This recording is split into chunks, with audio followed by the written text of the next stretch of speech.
Okay, Asha, we can start the show. 6 o'clock.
We are here at the Cinnamon Rainforest site near Sinharaja Rainforest.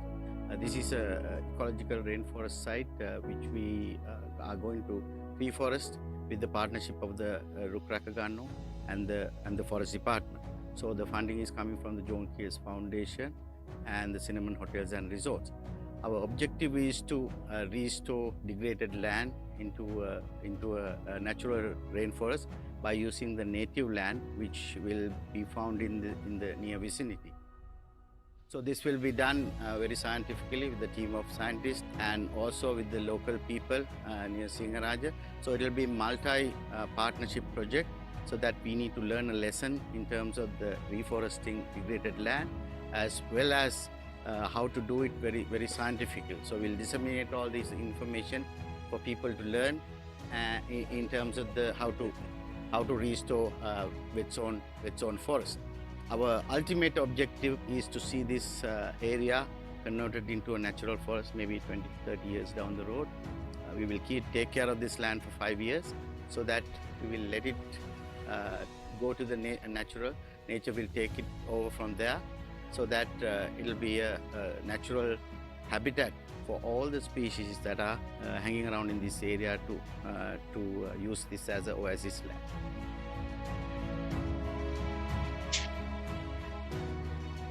I'm Dushi Pereira, President of Ruk Rakaganno, and I'm here today at Suduweli Potha at the formal opening of our ecological reforestation project.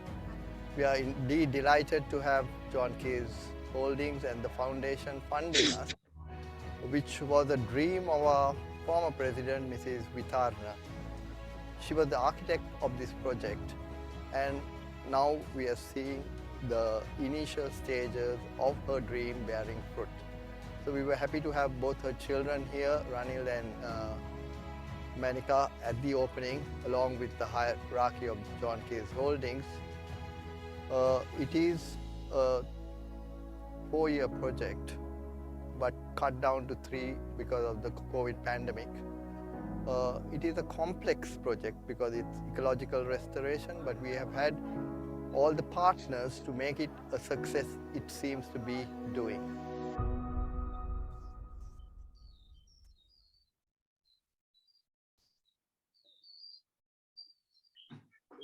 So good evening, everybody. A warm welcome on a cool evening here.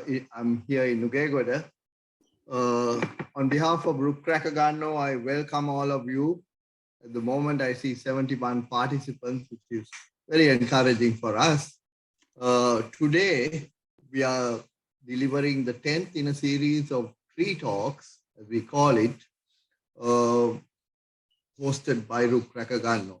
This concept of tree talks was the brainchild of Professor Shirani Balasurya, our youthful secretary, who, after the demise of Mrs. Vitana, our former president, where I was thrust into a position, came up with this concept of tree talk. We've also homebound with COVID, and then we initiated these tree talks, and these 10th in a series of tree talks which we have held bi-monthly. The slides which you would have seen, picturesque slides of the Suduweli Potha and the Sinharaja landscape, and prior to that, the achievements of Ruk Rakaganno for the last 48 years. Coincidentally, the seed of forming Ruk Rakaganno was at Sinharaja itself. With the felling of Sinharaja, there were eminent conservationists like the likes of the present patrons, actually, Mrs. Airangani Serasinghe and Dr. Panabokka, there was Lindy Alvis, Nihal De Silva, Mrs. Vitana herself, etc., who spoke against the felling of Sinharaja. And that's how Ruk Rakaganno was born 48 years ago. So we are back at Sinharaja now on a reforestation project. So I would urge guests to join us. There was an application form which also came on the PowerPoint presentation, which we can share with you. But today we are remembering and commemorating Martin of Sinharaja. Martin probably is a well-known person amongst the senior environmentalists and conservationists, specifically with Sinharaja. And we have quite uniquely 4 professors uh, giving tributes to Martin and talking about Martin and Sinharaja. And we went through a dry run this morning, and there are some unique photographs which Professor Kotagama shared with us, which I had not seen, I think, once before. Professor Kotagama shared at another forum. But indeed, unique photographs of felling of Sinharaja 50 years ago. So, and that really precipitated the conservationists to work on Sinharaja, and eventually it has now become a World Heritage Site. So it gives me a great pleasure to introduce the 4 professors to speak on Martin of Sinharaja and the flora and fauna connected to Sinharaja. So Professor Sarath Kotagama and Professor Savithri Gunatileka, Professor Nimal Gunatileka, and Professor Siril Wijesundera. If I go to read their biodata and their CV, it probably take the whole hour. So I will just very, very briefly introduce them to you and invite them to speak about Martin and Sinharaja. So really, we are indeed privileged to welcome and introduce Widyajyoti Professor Emeritus Sarath Kotagama from the University of Colombo, recipient of numerous accolades and publications, far too numerous to mention. He is long connected with Martin, and his second home, Sinharaja, continues to be a source of inspiration to generations of students. We also have Nimal and Savithri, a husband and wife combination. Professor Emeritus Savithri Gunatileka from the University of Peradeniya has had a long career in forest ecology and has been a leader in quantitative ecology and education. Most of her research has focused in the Sinharaja rainforest in Sri Lanka, where she has fond memories of Martin. Professor, her husband, Emeritus Nimal Gunatileka of the University of Peradeniya, has an equally long career in the sphere of botany, having contributed immensely to the field over the course of many years. Nimal and Savithri has had the honor of having an orchid newly discovered in Sinharaja forest named after them, and has known Martin, who has been the supporter of the diverse research. Last but certainly not least, Professor Siril Wijesundera. Professor Siril is currently a research professor at the National Institute of Fundamental Studies. He was the former Director General of Department of National Botanic Gardens, Sri Lanka. He too has been closely associated with Martin, and we now look forward to their sharing of Martin of Sinharaja. Having said that, Professor Siril also is heading our working committee of the Sudu Valley for the ecological reforestation plot. Just to talk a little more about this reforestation plot.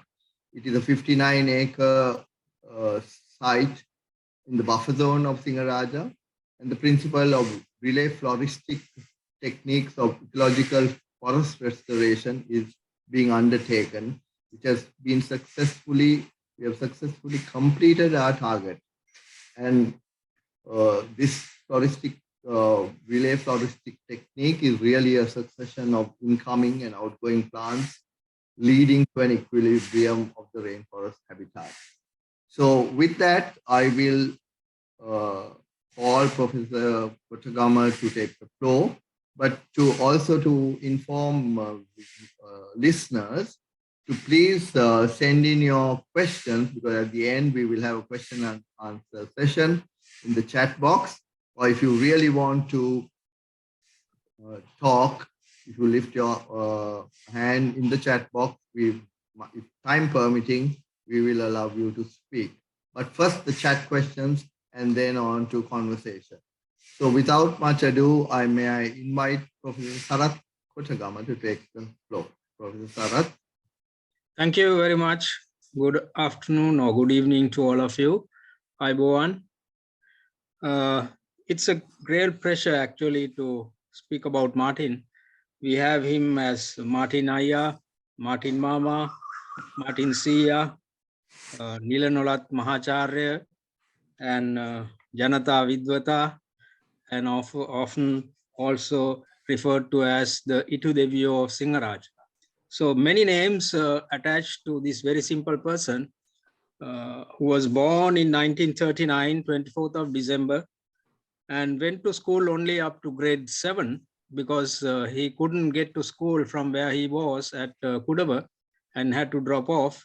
But he learned his skills and art and all of that from his father, who was a carpenter and a toddy tapper, collector of forest products and so on. So he learned the forest and the little bits of what you need to be in a jungle from his father. Then he joins the forest department in 1968 as a laborer. And actually he did retire as a laborer. That might tell you how good our system is in recognizing people within our own institutions. He came to us in 1981. When I say came to us, it is because we started our research work in 1981 at Sinharaja from March for Conservation and Field Ornithology Group of Sri Lanka to fill a gap that was needed very badly to supplement and to ensure that we had the right forest that we were looking for the future. Because after the felling debacle from 1972 onwards and finally stopped in 1977 after elections, it was just another political gimmick. And we were advised that we need to find the science and the information if we were to ensure that this protection that was brought about through a big struggle of the names that were mentioned and the need to find the right information. And that enabled us to come to March for Conservation with the gracious donations that were brought from the Smithsonian by Dr. Rudran Rajasingham. When we were there, I want to share with you from there on a set of slides which will give you the backdrop of the narration better. May I share the slides, please? Yes, you may. Ayesha, is it okay now? Is it coming on? Yes, it's coming on perfectly. Right, thank you. So this is Martin of Sinharaja, a very dedicated person. I gave you a very brief history of his background and where he came from. So he's not an educated person at all in that sense of our classification of who is educated in this country.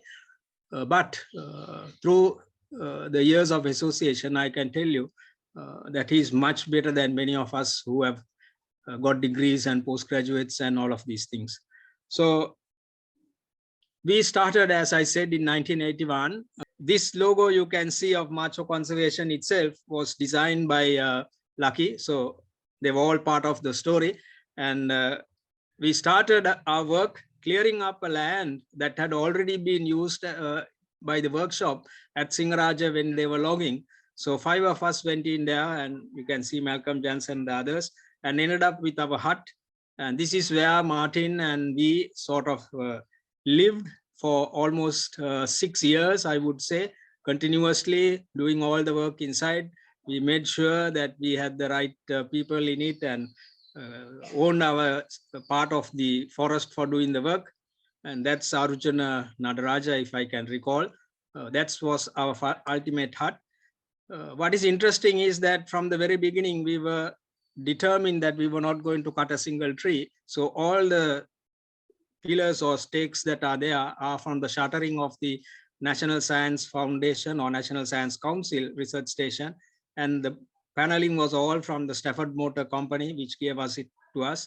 The only thing we purchased was the takarang, even that was given to us by a student and so on. So the conservation message was right there from the beginning. We were also somewhat supported by many people, but I picked this slide to show Martin way back in, I think, 1983 or 84. I really can't remember exactly, but this is John Gaius, who was from the Asia Foundation. And that is our good old Lucky. going around with his flute, and he came with that to Sinharaja also. That's myself there, and that is Martin. Next to Noel, one of Lucky's very good friends, very young Martin, and that's what he was.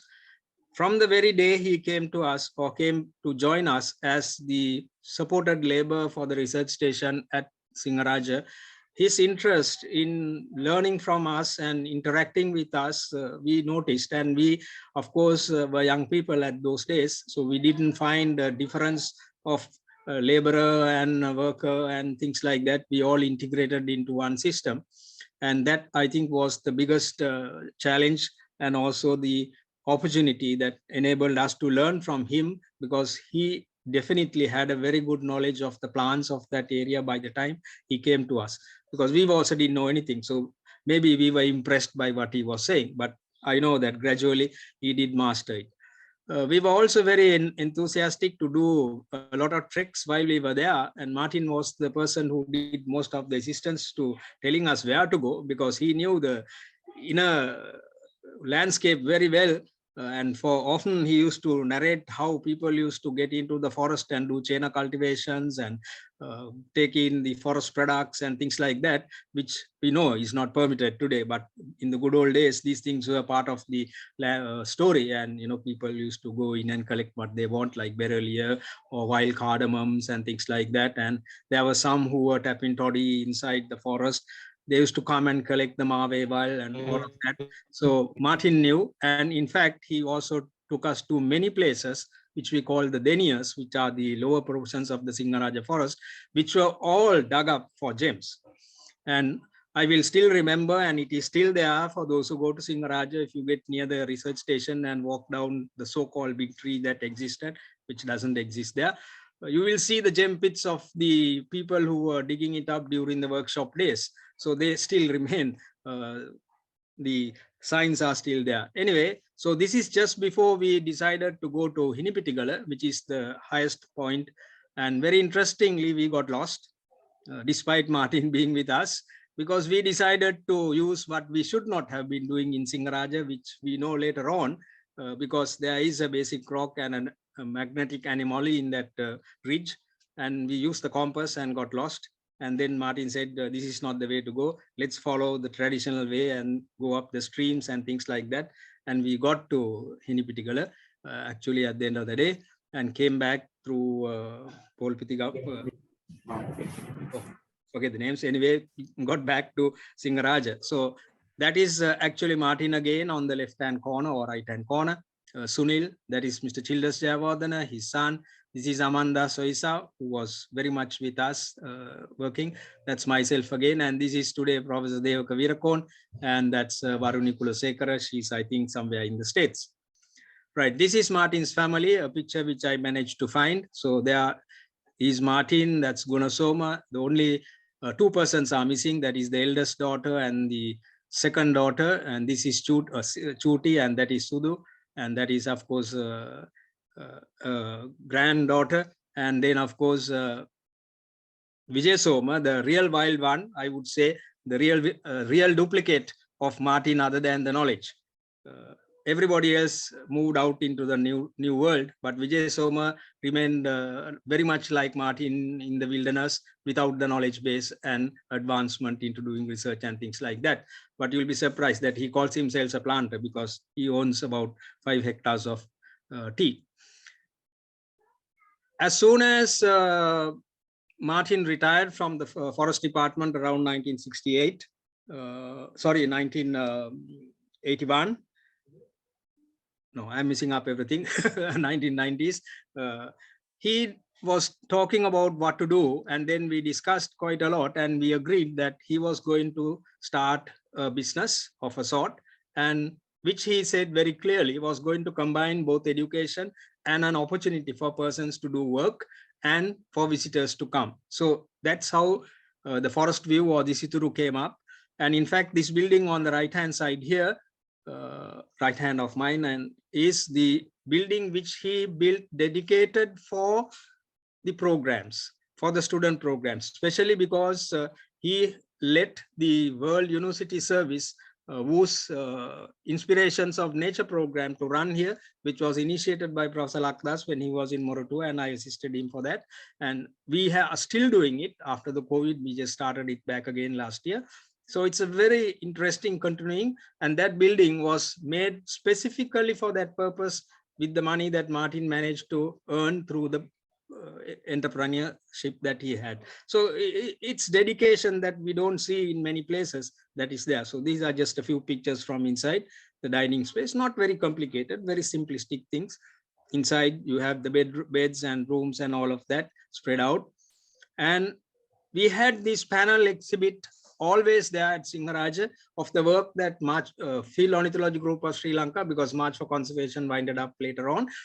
We used to continue to do more than, I would say, 80 or 90 workshops with so many donors. And again, COVID stopped, and we hope we can kickstart these things again. And we had many schools all across the country, from Jaffna to the south to the east, all of them coming. And we had a very specific, and Martin was the key person there, because he takes them out the first morning and makes them very much aware of the forest and eases them out so that they become part of the forest itself. And then we take up with the technical details, which are always heavy. Martin had a habit of going with us to schools. I would invite him sometimes, and he would also say, Kotagama yamu api mehema thanak tiyenawa, and all of that. And so I used to take him and we used to go together. He was very good at enabling to speak about the forest and conservation and getting the students engrossed in what he was saying.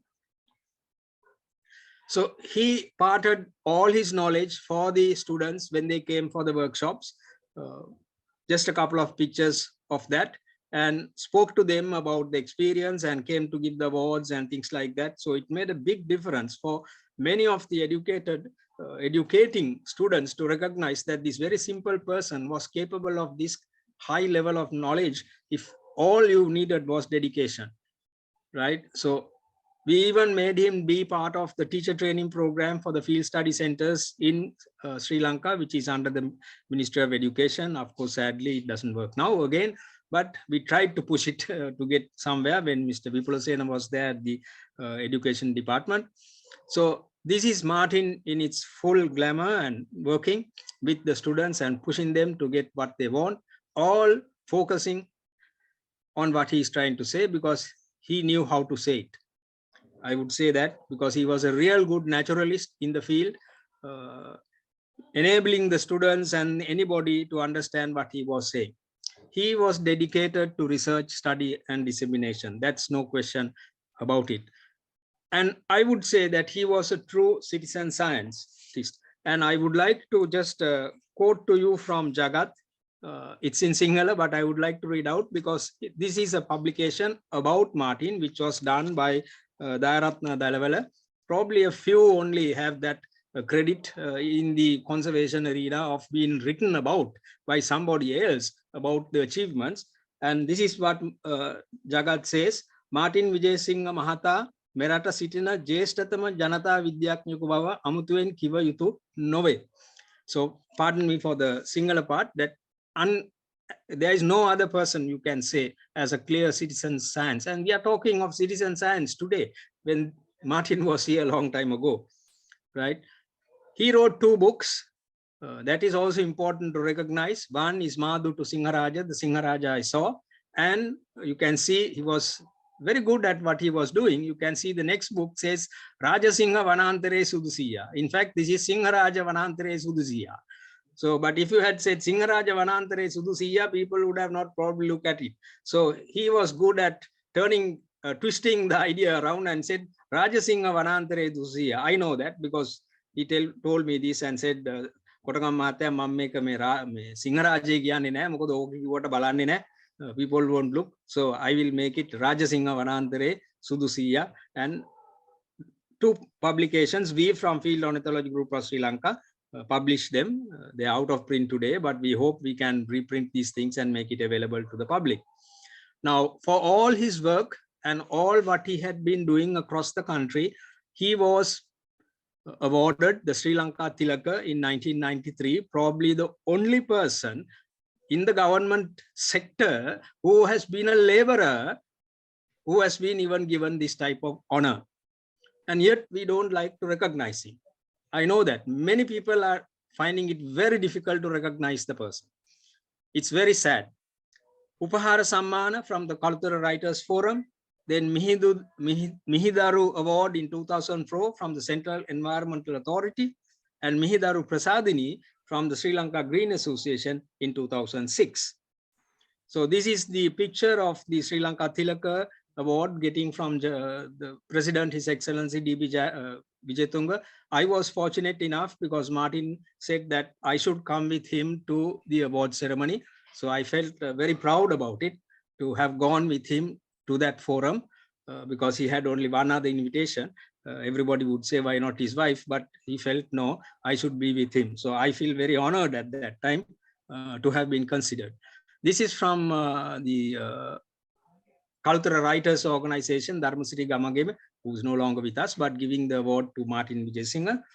And then this is the publication, Vanaspati, Martin Wijesinghe, which was done by Daratna Dalawala, which has a lot of very interesting pieces, which permit me, I know time is up, but I will try to quickly run through a couple of pages, which are very interesting because they talk about him in such a way, right? Sinharaja, this is by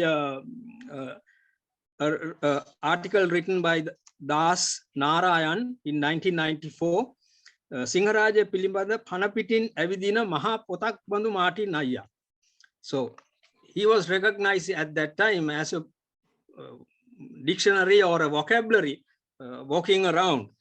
So it's very important to note these things because what I often say is that this is the example that we need to emulate with all our citizens in this country, because this is not an impossible task. A simple person can achieve such high levels if only you're dedicated to do it, right? So then I come to the last, again from the Daratna Dalawala's publication, which I wanted to indicate here. A few more comments I have anyway. Dasakakin over Pasupasa Sita, Pasukara Yanata Baribava Dani, Matu Parapura Hata Yanamagakia, Martin Ayata Senhatin Pudami. Now, there are some which very few people know about the background to Martin. Sorry, it's okay, the slides are finished. So, his house at Disituru actually received a Eco Structure Award, because when we started, or when he started, it was just a wooden structure and things like that, thatched thing. Then he did a press mud house and he received an award for that, which was very important, which very few people know. The frame of it still exists, though he has modified the structure and put up a story and all of that, right?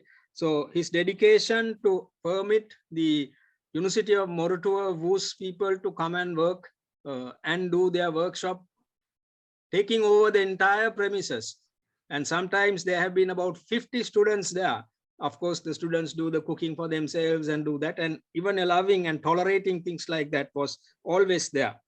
And okay, yeah, so that gives a brief background of the person. And to me, having associated with him for such a long time, I think we do miss him. I of course could not be at his funeral when it happens, because I myself was in a situation where I was not permitted to travel. But anyway, we still would like to ensure that his purpose will be fulfilled, and there is a lot of things that needs to be done. He was a very committed, dedicated researcher, I would say, educator, and of course, somebody who was willing to disseminate information in whatever language, in whatever way that was possible. So Martin Ayya, I call him Martin Mama, was really a soul to have been associated with. So thank you very much for permitting me to give this message to the personnel and persons and the others who are listening. May Martin, as we say as a Buddhist, be in a place where he can see us and also help us in achieving what is needed for Sinharaja and Sri Lanka as a whole. Thank you very much. Thank you, Professor Kotagama. A wonderful account of life of Martin and his studies and research, which many people might not have known. And those pictures are really unique. So listeners, please send in any questions in the chat box. At the end, we will pose it back to the speakers. So I will now invite Professors Savithri and Nimal Gunatileka to take the floor. Professor, Thank you very much. Yes, please. Thank you very much for inviting us to give this our memories of Martin at Sinharaja. We both will do it together. Our first encounter with Martin was during our very first visit to Sinharaja way back in 1977 in the company of Mr. Erdli Seneviratne, who was one of the logging project managers at that time. And we were on a reconnaissance visit. And after seeing Sinharaja, when we were returning, Erdli stopped the vehicle near a place just outside Sinharaja forest, that's near Doranella, and asked the driver to toot the horn. And then came Martin from his home, not the present one, the one below that, which I think Wijesinghe is occupying now. That's where he was at that time in 1977, with usual village hospitality of bringing jaggery parcel from Erdli. So Erdli Seneviratne introduced Martin to both of us. We were in his car, and that was our first kind of meeting, though briefly, with Martin. Then Martin, of course, being a very quiet and also with a simple, as Professor Kotagama said, he's a very simple personality, and he was kind of popular among at that time, the project, Sinharaja logging project people. And he was sort of sought after by many people for many things. And also the local community also looked up to him as a fellow villager who is knowledgeable about the forest and also about the logging project. I'm talking about 1977 to 80 period. So then later on, he joined the forest department as a nurseryman to raise nurseries. Can we have the first slide and the second slide, please? Yes, this is the logging project at that time. That's the time we met him at Sinharaja. This is a picture taken by Mr. W.R.H. Pereira, former conservator of forest. And the next second slide, please. Yeah, now these are the logging roads that were created within Sinharaja to bring down the logs, and the forest department was expected to plant mahogany as they have done elsewhere in low country, in Karnalia and Morapitia and other areas, selective log forest. They were planting mahogany and other species. So Martin was placed in charge of raising nurseries for this mammoth planting exercise.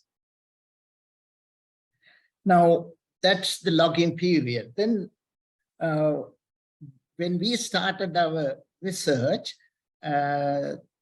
we got very much close to Martin, and because of his familiarity with the area which had been logged and also the islands which have not been logged, Martin was very helpful to identify the study sites for us to compare the logged versus unlogged forests.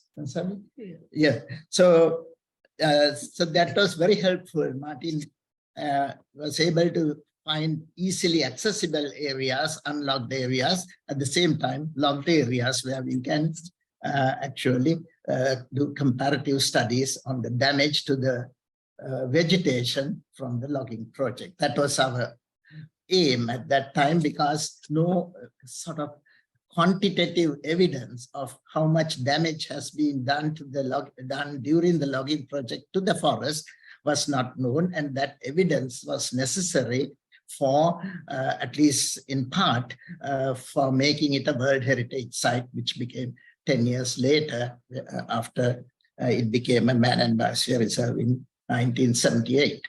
So actually, I'm going to do most of the speaking because Savi is having a cold and a cough. So therefore, please forgive us that I'll be doing most of the talking now. That's quite all right, Professor. So this Martin was very helpful to us. Initial part, I'll be talking about how he had been helpful to us in our research work. Now, he was very concerned about our going into these uncharted areas of the forest to do our field surveys, spending weeks and months there. And two of the sites that Martin was very particular, one is the Waturan area, going beyond that also, and that's Mulavel area, not very far from that. And the second one is in Sinhagala area, particularly in Sinhagala area, I remember. Now, when we were when we laid out plots and sampling from base to the top, occasionally you hear the roaring of the leopard, the sounds of the leopard. And the people who were with us, the villagers, and also Martin had told us about this earlier, and we were taking steps not to encounter the animals, but to keep our guard from them or being away from them. So eventually, when we went right up to this top plot at Sinhagala, when we went around that from the southwest facing slope to the other side, there's a cave, and inside that cave there were pug marks of the baby cubs, as well as probably the mother. So we were very lucky, and thanks again to Martin's advice how to move about in these uncharted areas. Can you show the next two pictures, please? I'm forgetting to tell you. So this is the area that I'm talking about. This picture is taken from the top of Sinhagala, and the next one also, more close up. Yes, this is. So just right at the bottom of this is the base of Sinhagala, and on that side, at the very top of Sinhagala Peak, there's a cave. And so we were laying plots around that, and that's where we had this encounter of the leopard. So anyway, we are here to tell you the story without being encountered, having a kind of a more drastic encounter with leopard. So like that, in every stage of our research over the last 4 decades, Martin's advice was indispensable to us, we should say. Another occasion like that was that when we wanted to study the pollination and breeding biology of canopy giants, that is the dipterocarps, what you see here, those canopy trees, we wanted to study the pollination, because at that time, this in the 1990s, the canopy studies of tropical rainforests was really a major issue, because that was considered at that time as a kind of a uncharted continent, so to speak. That is, the epiphytes and everything was relatively unknown.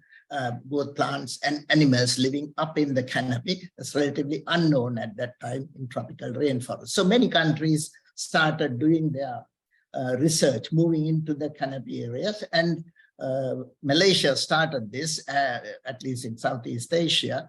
And these dipterocarps, what you see, these canopy cauliflower-like trees, in Malaysia, the dominant ones were pollinated by small insects called thrips.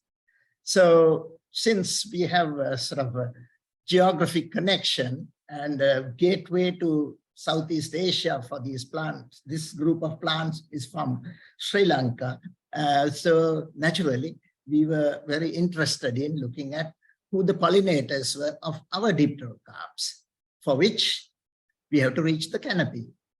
And so other countries, they use very sort of modern, fashionable thing, like canopy cranes, gondolas, tree booms, then also balloons, rafters, and so on, across the tropics from Amazon to Southeast Asia.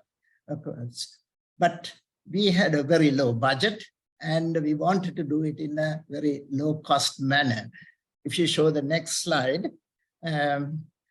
So we asked Martin then them for their indigenous wisdom we want to tap.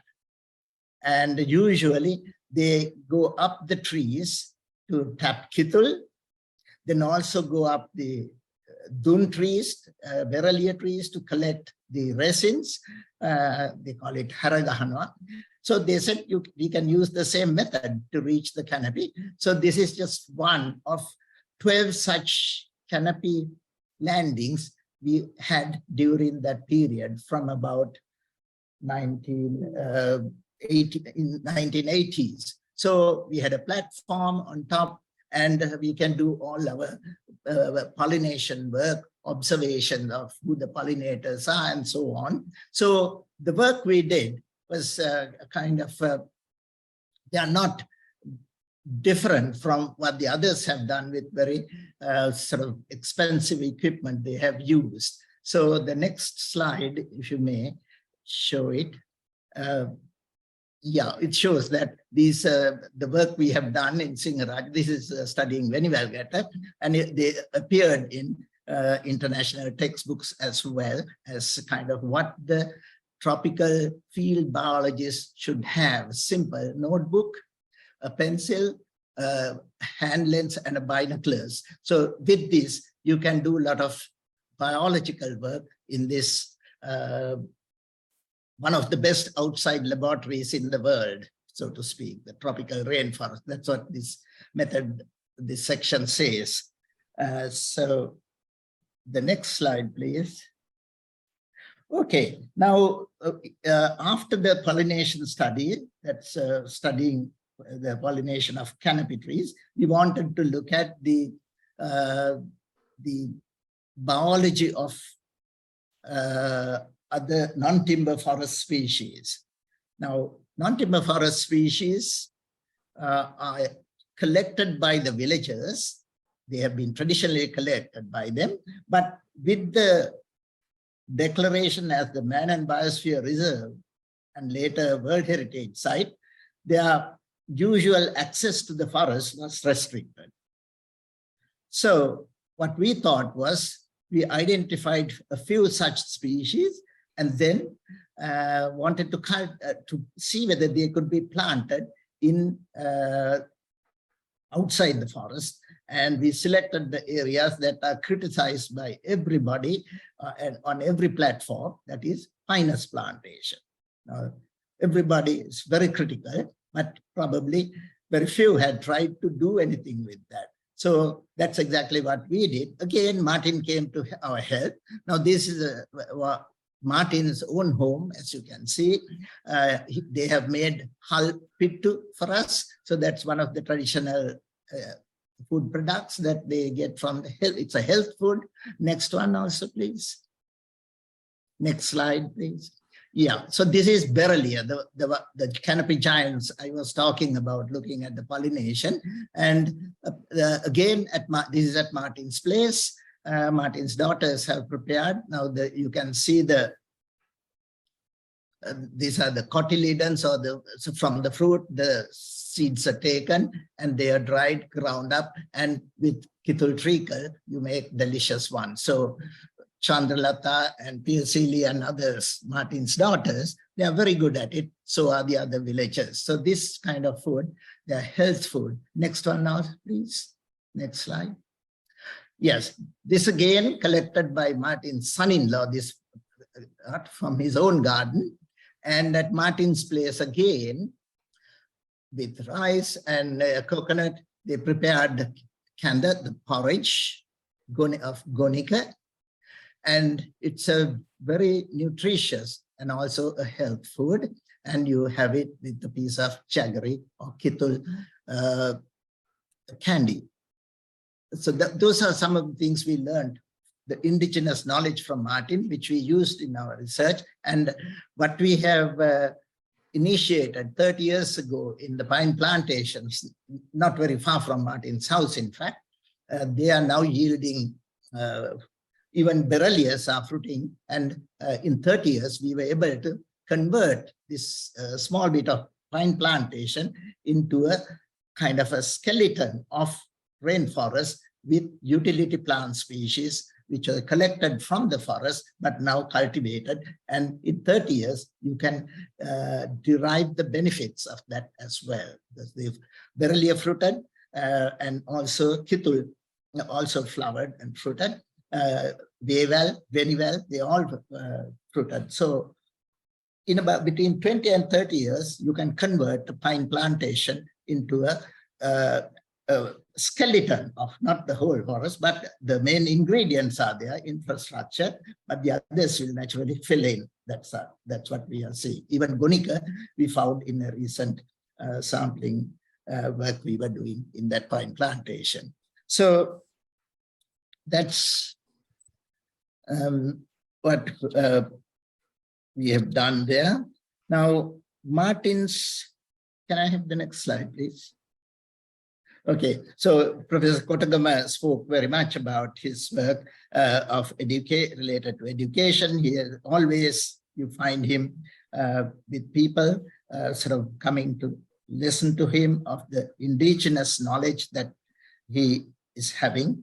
And of course, he has judiciously blended it with the modern scientific knowledge, especially with reference to both plants and animals. Now, from the plant side, Professor Balasubramaniam and Dr. Magdan Jayasuriya were his closest allies because they worked together in this National Conservation Review and studied the plants in many parts of the wet zone, and he received a very good knowledge of the modern description of plants. So I think that information, then he provided the local indigenous knowledge, and these particularly Professor Balasubramaniam and Dr. Magdan Jayasuriya, I think they provided the scientific aspect of different plant species. So it's a very judicious blend, I would say.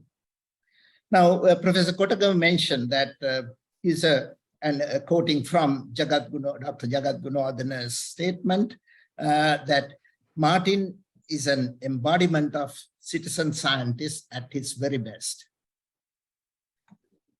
A citizen scientist we can define as a member of the general public who collects and analyzes data relating to the natural world, typically as a part of collaborative project with professional scientists. But Martin had gone even beyond that, I should say. And one of the best exponents of his citizen science achievements is his reporting based on 2 months of continuous observation on the nesting behavior of the endemic green-billed kukal for the first time at Sinharaja. His original report in Sinhala was later translated and published in Folktale in 1999.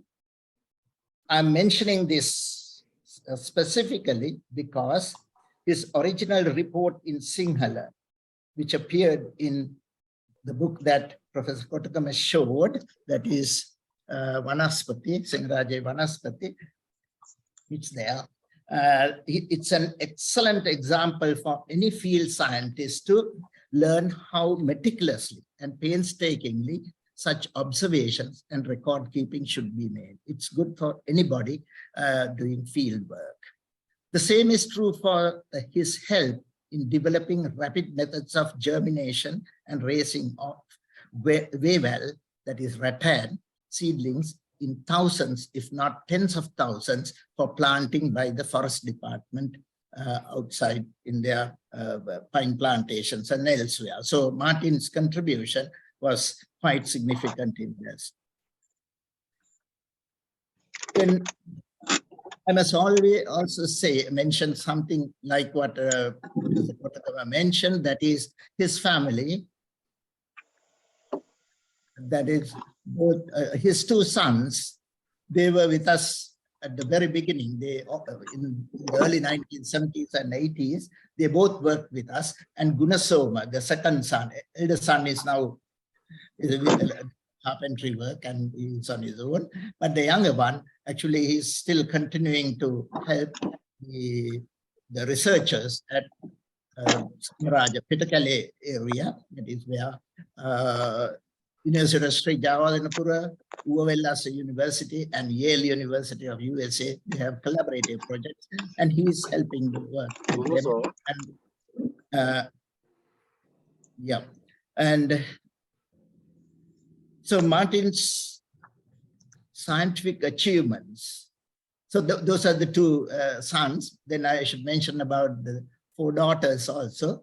Of those, Siril and also Chandralata, they actually, both of them worked with us in Sinharaja for quite a long time, particularly Siril continued to work with us in our plot and till recently. And I think they all are like Martin in that way. They have gained experience working with the professionals, and they have the capacity also to do it, and they showed it quite well.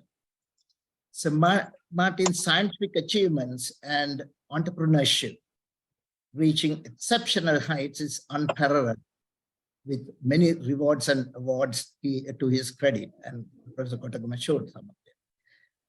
I would say he is a role model for any hardworking and dedicated person to achieve success, satisfaction, and fulfillment in life, having started with a humble rural beginning, about which he was, of course, always very proud of. Yet another hallmark of Martin, that is simplicity, and his charming demeanor, they are hallmarks of Martin, which we actually remember with we fondly remember. So our collective opinion is that Martin Wijesinghe is one of the greatest homegrown Sri Lankan naturalists and environmentalists who liberally shared both his inherent indigenous as well as acquired modern scientific wisdom with everyone alike, I should say. He and his extended family has been providing home away from for some to many visitors, which is an epitome of traditional Sri Lankan hospitality. So with that, yes, I would like to end by, now there are how many, we have 93, it went up to 100 participants, and I'd like to make an appeal to all of you that now, in addition to our continuing what Martin had done, I think his family also needs some support from us, because Martin was a strong personality, and when he's no more, I think the family needs some guidance to get the house back in order in his absence. So I think those of you and those of us rather who can help in different ways, I appeal to all of you to see that aspect also being not neglected, that is to help the family to get back to his entrepreneurship work, at least, because that's what the place is ready now. I mean, with all Martin's effort, and now with the recent additions to his rooms, set of rooms, I think they are ready, and the tourism is also picking up now, ecotourism. And so this is the time that those of us who are close to Martin can help the family to see that the work which Martin initiated as a simple villager and went up to a kind of a world-recognized small entrepreneur or medium entrepreneur, and he did it all by himself, keeping all the records and everything with himself. So now I think the others need some sort of guidance in this direction. So with that, I thank all of you for listening to us. And once again, I did all the talking, and I hope you don't mind it. Thanks very much. Right. Thank you, Professor Nimal and Savithri, of course, silent observer and listener, but I'm very sure that she shares the same view.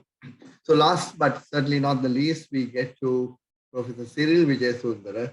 Professor Siril has been very much a supporter of Ruk Rakaganno, been closely working with us on this reforestation project and also before. So I now invite Professor Siril to take the floor. Okay, thank you, Dushi. I think we are running short of time, so I'll be. No, don't worry about time because it's so interesting. Okay, right.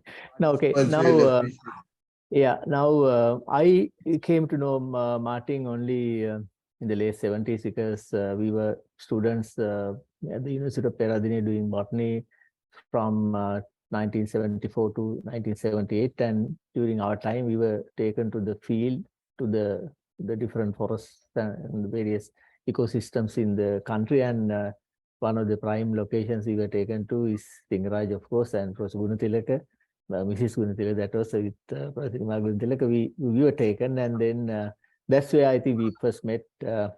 I first met Martin, and obviously, I mean, he was about 15 years elder to me, but he was very much, with our age group mostly. And then, I mean, we were very friendly, and he was, we called him Martin Iyer, and he was very friendly, not only to us, I mean, to anybody who comes to Sinharaja, very helpful, very friendly, especially to the students, and he had a very good sense of humor, so cracking practical jokes and things at times. And after the university, I joined the Botanic Gardens in 1980, and then as a curator, I had to visit Sinharaja in many occasions. In most of the cases, I had to accompany with me.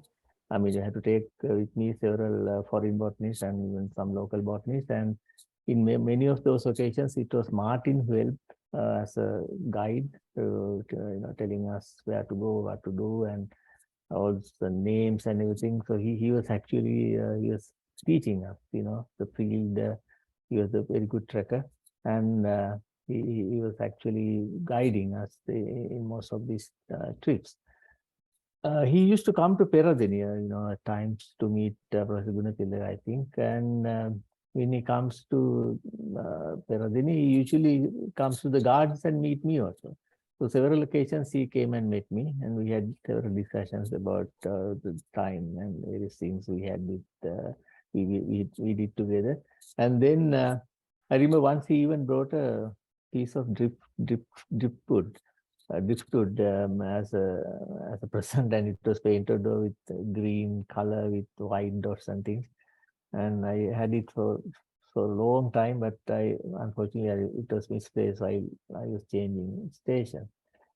Martin, even before he became the celebrity or as a well-known character, and also even before he joined the forest department, I think he knew many local names of many plants. And I think he had this natural curiosity to find new things and to learn new things, and he had that. Not only plants, even animals. He wanted to know what animal is that and what plant is that, and he simply loved Sinharaja. And I think he can be considered as, the citizen science thing came later, but I think he was more of a folk taxonomist.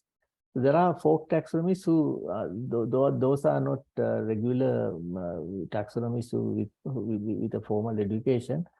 They are normal people, regular people from villages, and they can see the subtle differences between species. I have read somewhere that in the Philippines, there are some folk taxonomists who know more bird species than the regular taxonomy. I mean, even in our country, some people can see different varieties or different forms of kurundu. Maybe same species, but I'm not talking about the wild species, but same kurundu with different flavors and different, variations. even with animals. Now we have only Elephas maximus, but within that Elephas maximus elephant, some people see different types. So like that, the folk taxonomists can see the subtle differences between species. Now, for some people, I mean, they say that this is just one species, but Martin would say, no, there are two species here. One is that and one is that, the other one. So if you take this Hopia juvunda and Hopia modesta, for an average person, they may both look the same. But Martin can see the differences. So these subtle differences can be recognized by people with the sharp, very keen, observant eye. Martin is such a person. But I mean, the other thing is that, as it was mentioned by Professor Gunatileka, he was helping scientists who came to Sinharaja, and it was a great opportunity for him to learn from those people. And I particularly want to mention, Professor Gunatileka also mentioned the late Professor S. Balasubramanian, and also Dr. Mattanjasuri, who were there as botanists working with him closely. And in fact, his services when he was helping Dr. Jasuri in the National Conservation Review, NCR, and his contribution was tremendous. And also for animals, of course, he may have learned from Professor Kotagama and others. And then the other special characteristic feature he was possessing was the photographic memory he had. He could remember not only the names of the plants, he can also remember where they are found, where they are located. So the finding the exact location of rare and endemic plants is very important when it comes to conservation. So he knew the location, and if you wanted to know where a particular plant is, he will take you to that plant, that place, and show you. So it was almost like GPS. I mean, he was almost like a natural GPS. So even before the GPS or global position systems came, Martin was a GPS. So he had that natural skills, and also, it was hard done. He was so hard working, and he wanted to know, and he had this memory, and then he was so helpful to others. And some of those things I have seen for the first time when Professor Kotagama was showing, what he did in dissemination of knowledge to school children and others. So that was wonderful. He was always there to help. During when I knew him at the early stages, he was just giving it casually to the people whom he is meeting. He was meeting, but then later I think it was so good that he was able to do it in a more organized and a professional and structured manner. So he was, I think, one of the greatest naturalists and citizen scientists. And then he had the superior knowledge of plants and animals, and also the ecological literacies in the region, in the forest. And he became so famous, and a lot of people considered him as a role model. And as it was mentioned by both Professor Gunatileka and Professor Kotagama, he's a perfect example for a citizen scientist. So we actually need more Martins. So there are, as he is considered as a role model, many people actually, I know there are some people who followed him, and then he showed to the world that if you have the will, you can achieve the greater heights. And he did it, and he was recognized by the state and by various naturalist organizations and various other fora. But still, I don't know whether we can be satisfied that he was very well recognized. He was adequately recognized. There's something lacking. I don't know what it is, but for people like Martin, he's still Martin. And with all that other decorations that came on his way, but still think that he was not adequately recognized. And as I said, we need more Martins, and I hope the future Martins will be better recognized also. And I wish him as a Buddhist supreme bliss of Nibbana. Thank you. Thank you, Professor Siril. Yes, we have gone past our time, but we have had some very, very interesting comments about Martin, and those pictures were really fascinating.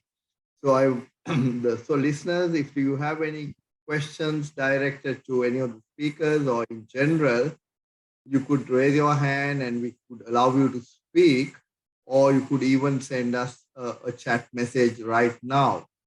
Aisha, are there any questions from listeners?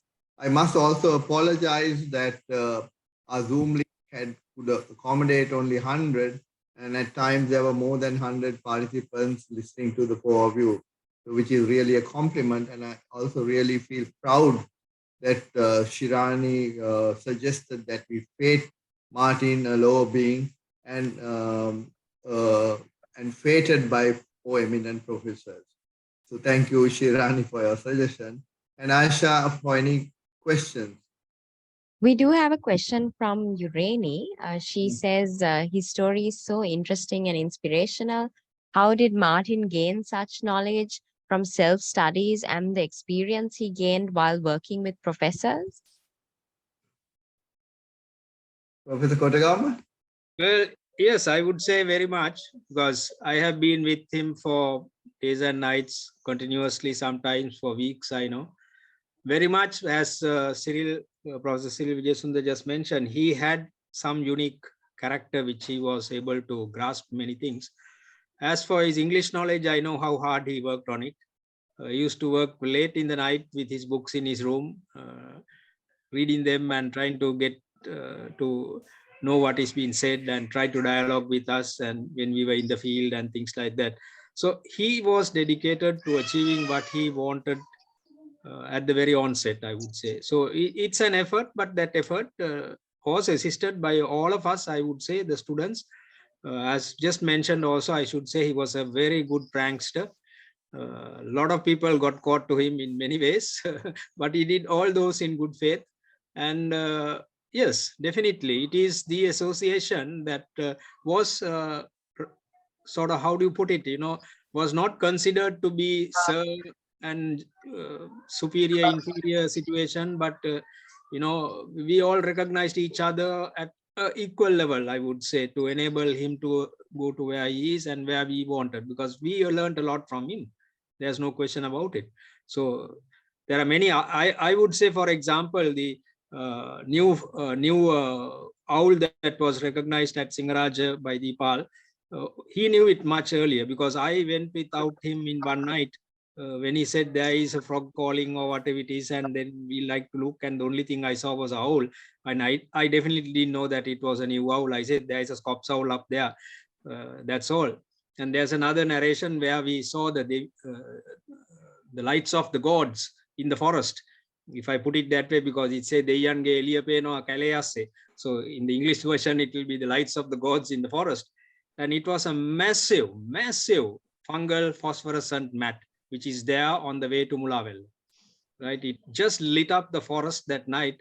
And of course, Martin said, Nanna Deyange Eliya Peno Mata Yamuda and all that. And so I said, young. And in the middle of the night, we went up, and there it was. The mat still exists, but mostly covered by thing. I don't know whether anybody has experienced it again like that. He definitely shared it, and we were willing to share with him, because we had a lot to gain from him. Also, he maintained our records. Right? We didn't have any doubt about what he put on the daily records whenever he went down to Kudava and came back, or things to the research, all of that. He worked in the traps, he worked with the trap data collection, went alone and did it also many times. So yes, definitely, it was a give and take situation. Thank you, Professor. Aisha, anything more? Any other questions from There are not questions, but a lot of compliments for the presentations of the professors. Indeed, I mean, those pictures were absolutely unique, especially to the younger generation, who might not have even known about the felling which took place. We have a raised hand. I think LP Jayatis has a question. You can unmute and ask your question. Yeah. Thank you very much. It is not a question, just a comment. Actually, as Professor Siril clearly mentioned, Martin Aya was deserved higher place in this society. I mean, in terms of government recognition, etc. But actually, I have to thank all the researchers who did research associated with the Sinharaja forest, who are the people responsible to take Martinaya from out of the forest. Otherwise, he would have died within the forest without knowing him. So therefore, I thank all the researchers associated with the Sinharaja forest who has done their job, although the other parties has not recognized the real value of Martinaya. Thank you very much. Thank you. Other raised hand. Yes, Lalit. Yep. Can you hear me? Yes. Yes, Lalit. All the way from Yeah. Canada. From US. Thank you very much. Okay. Yeah, it brings back a lot of memories of March for Conservation and Sinharaja from Martin's days. Is there any plans within the research community in Sri Lanka to expand Sinharaja as from what it is now, and have expand at least the buffer zone so that we can have more Martins coming from those areas? That's a tough question, Lalit, because I'm a little, I say, I don't know whether I'm putting my foot in the wrong place, but that has been a very difficult task. As you just recall from what has been said already, how do you recognize people outside the network? It's a very difficult task here. We would like to see it happen, but if you know, the reality is that we are going the other way around. It's sad to say it, but that is the fact. We have expanded Sinharaja with the lot of forest being thing now. Now we talk of the Sinharaja complex. We are trying to, I don't know whether we will forget the World Heritage Site at the end of the day as the way we are going. I dare not say it, but it's sad that we are not seeing what is required in terms of the information generation from within the system at present. It's not very encouraging. Can I also add to this? Yes, Nimal. Yeah. I'm, of course, less pessimistic than that to say, at least for the moment, because with the Forest Department trebling the, at least on paper, on Gazette notification, trebling the size of Sinharaja from about 11,000 hectares, which Professor Kotagama mentioned as the maybe World Heritage Site or the National Heritage Conservation Area. Now it's about 36,000 by a Gazette notification. And that management plan for the entire Sinharaja complex, including not only the buffer zone, transition zones, corridors to join the fragments, have been very well detailed, and a management plan has been prepared, which I have gone through. And I can say that it's one of the best management plans for any forest in Sri Lanka that I have seen. So, but what happens, unfortunately, is these documents will end up in library cupboards gathering dust. It happened to the Horton Plains and other similar areas which are prepared later on by the National Conservation Review equivalent. So I hope that would not happen, because this document, this new Sinharaja management plan is really a comprehensive and a very good document. And having worked for 40 years in Sinharaja, I'm optimistic if that can be put into practice. I think that will be a model for other similar ones identified by the NCR as forest clusters. So Sinharaja is one of the 11 clusters that NCR has identified way back in 1996. And this management plan, if it gets the green light and goes ahead as planned, it will be a kind of a model management plan. So it's up to the Forest Department, but they alone can't do it because it needs a separate structure. So that is being developed probably at the moment, because Forest Department can look after the forest with the buffer zone and the core zones, but the transition zones and the other areas are in the hands of the divisional administration and so on. So it needs a new kind of administrative setup for this management plan to be implemented, which is the landscape level management planning. And I hope that this will come into fruition, and we will see a better light of this management plan than what happened to other management plans in the past. Thank you. Thank you, Professor Nimal. Yes, there have been lots of complimentary comments. Aisha, maybe you can read one or two of them before we get on to our tribute, the next item. Sure.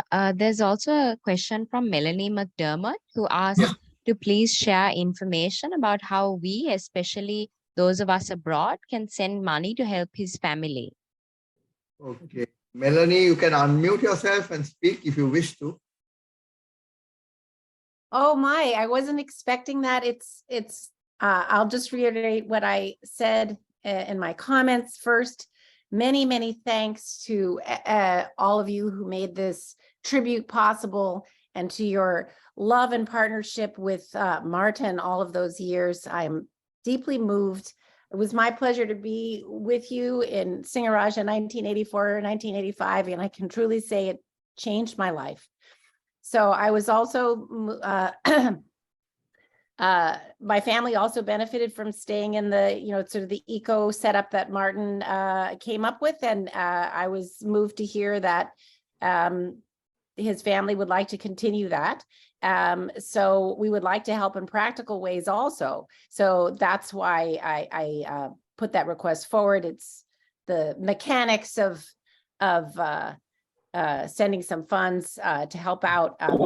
They aren't sorted yet, but I'll look forward to hearing how we can do that.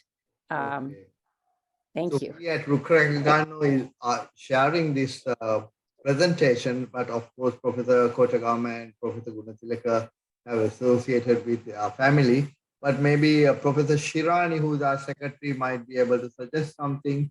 If you just share your email address, maybe we'll send you an email and then see how we can take it forward. In fact, I was telling the two professors I went to his board last week only, and then saw his daughter who's running the place, but the place was desolate. There was nobody except for the blue magpie, which was flitting around. So that's it, yeah. So I think we have taken a long time. It's 7:24, almost 1.5 hours. So the next item, if you put on the agenda, please, Aisha, is a tribute by Vimukti Veeratunga. Just to introduce Vimukti, is a wildlife biologist, diver, and nature photographer who has dedicated his life to protecting Sri Lanka's natural heritage.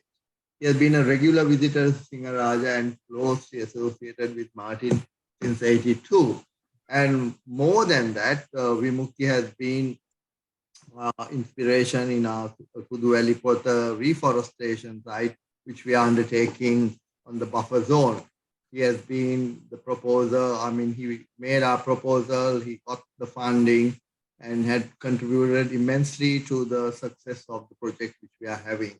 So, Vimukti, can I invite you to pay a tribute to Martin?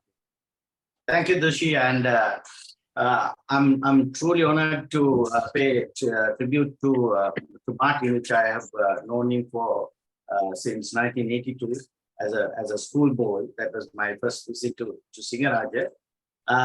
Most of the things actually I have spelled out by all the professors earlier, and I will try to pick up a few things which I have experienced with association with Martin. So 1985, I have joined the Forest Department as an official capacity as a research assistant, young research assistant. And most of my work, I was, of course, spent a lot of time in Sinharaja, in the research camp with Martin. And so Martin has great qualities. If I introduce Martin, if I say who is Martin in a few words, I would say he's an inspirational, genuine village. That's all.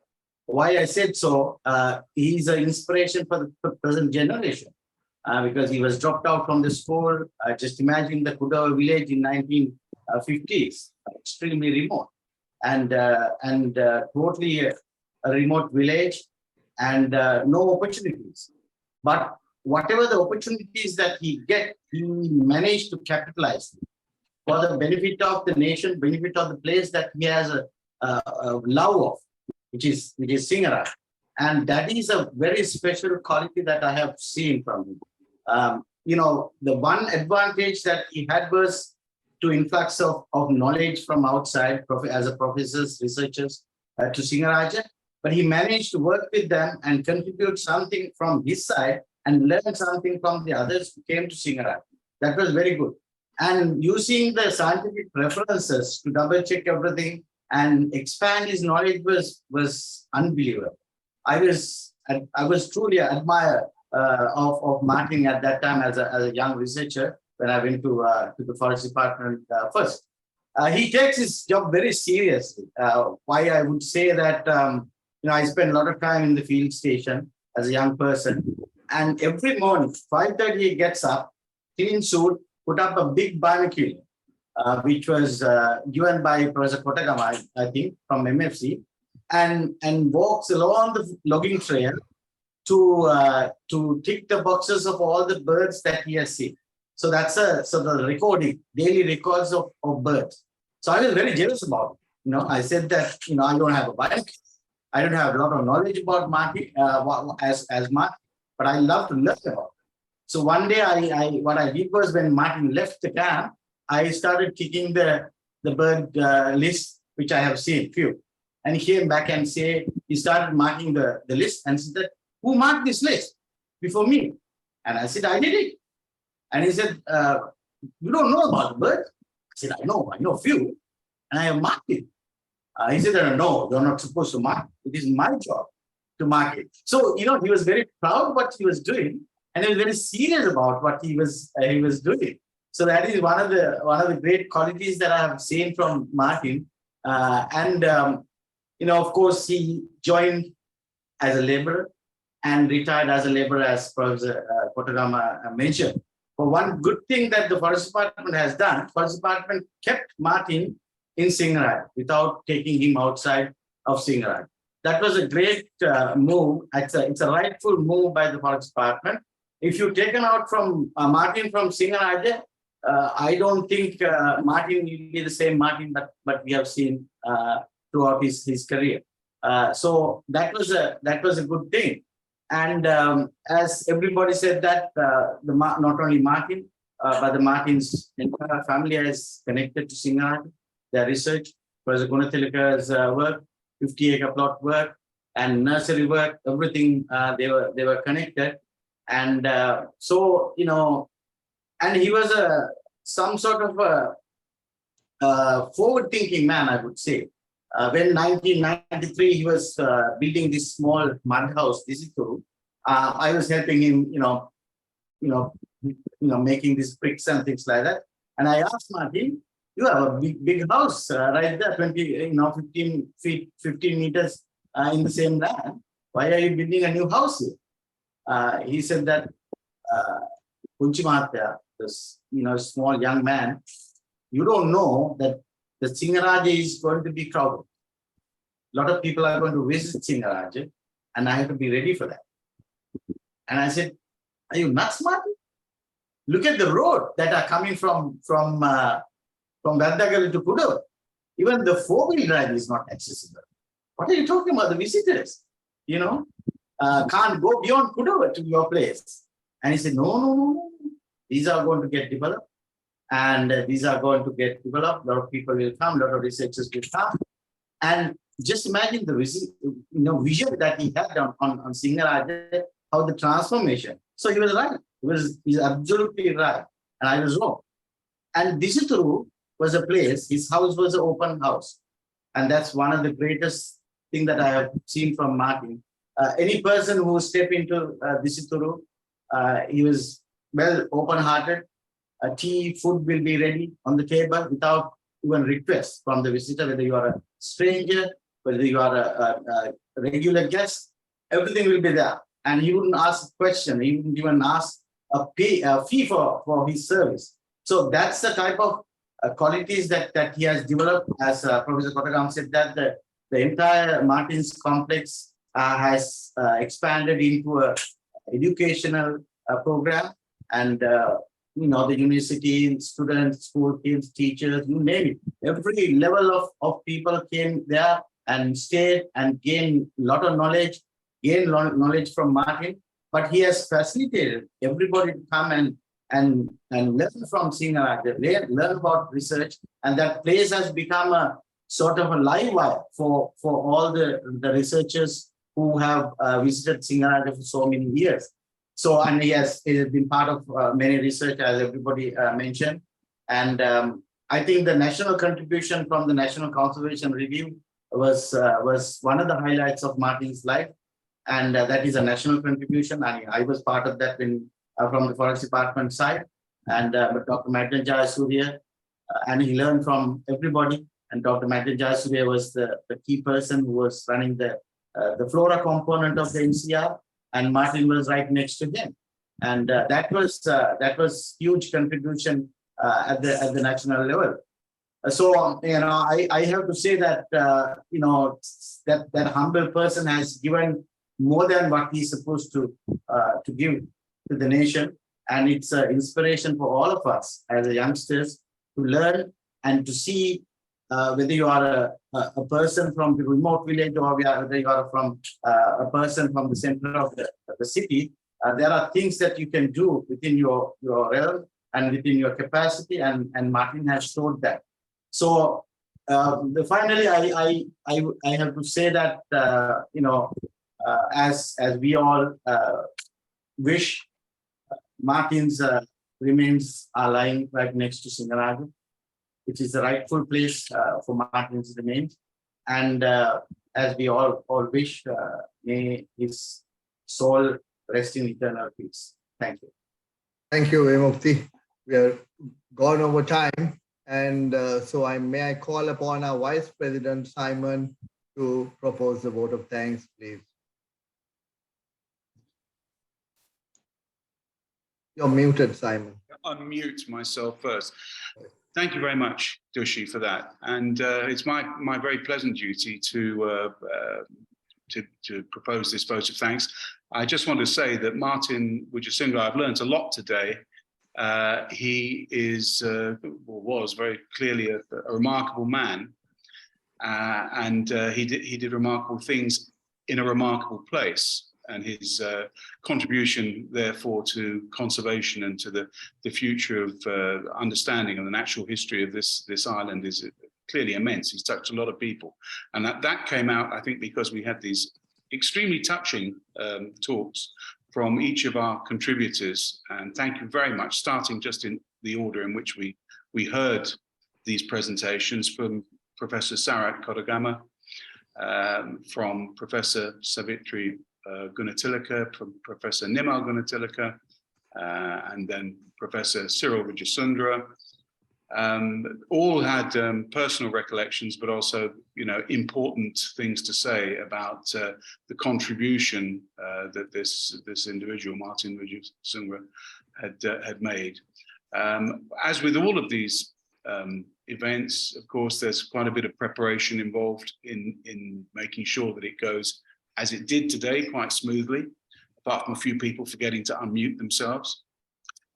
So I would very much like to thank my colleagues in the committee, Arandi and Jalami, who put together the poster, Aisha, who was responsible as usual for the logistics for this. There's also thanks due to Mr. Sada. We weren't able to use our usual Zoom link, so thank you to him. He's a long-term Ruk Rakaganno member, and thanks to him for affording us his link. And I suppose Shirani, of course, Professor Shirani, who's always very, very busy doing all of this prep.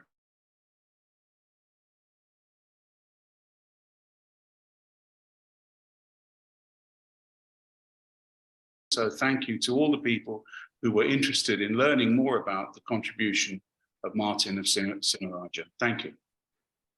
Thank you, Simon. So before I close the meeting, I wish all of you all a very good night. But having said that, if anyone wants to join Ruk Rakaganno, we are looking for dynamic members, and so you could join us. There is a proposal for a reforestation of a mangrove in Eluwankulama also taking place. It's in the proposal stage. So that will be probably our next project. So thank you very much again. I'm sorry we had to restrict participants to 100, but next time, hopefully we will get a bigger Zoom link. So thank you all around and a very, very good night.